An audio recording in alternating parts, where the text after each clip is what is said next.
Russia is quietly running out of the one resource it needs the most to survive this war, and it is tearing their entire economy in half. The conflict in Ukraine is no longer just a battlefield struggle, it has become a brutal economic endurance test. Russia is dangerously close to its absolute productive limit.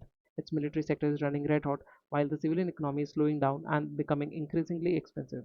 The critical shortage isn't cash, it's people. The Kremlin desperately needs soldiers for the front line and skilled workers for its defense factories. With the devastating casualties coupled with the mass immigration and demographic slump, the workforce has severely shrunk. Unlike the Soviet Union, which could simply command the resource by force, modern Russia relies on market economy.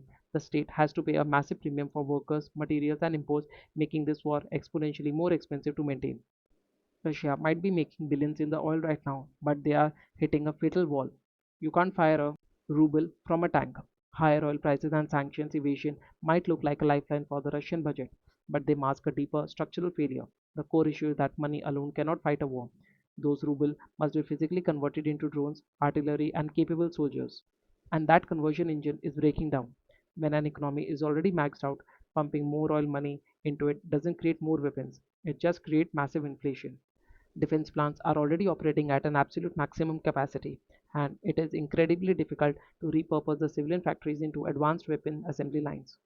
Even with the critical dual use imports flowing from China, Russia still needs domestic factories and workers to put the pieces together. The same roadblock applies to manpower.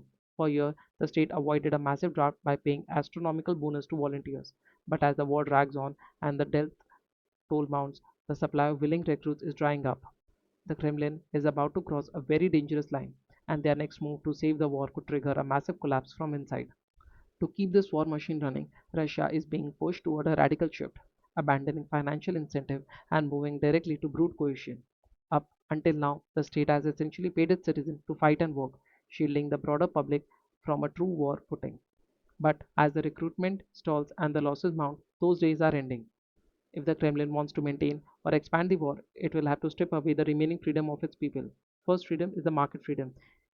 Expect higher taxes, property nationalization, and a shift towards the Soviet style command economy where the state dictates what is produced. Second is the labor freedom. The government may soon force workers into defense factories or trigger another wave of mass mobilization. Third is the freedom of movement. To prevent the mass desertion, the state will have to lock down the borders, tighten internet restrictions, and monitor the communications heavily. But this strategy is a powder keg. Russia is standing at a breaking point. Scale back its ambition or force a total mobilization that could tear the regime apart from the inside out. Thank you.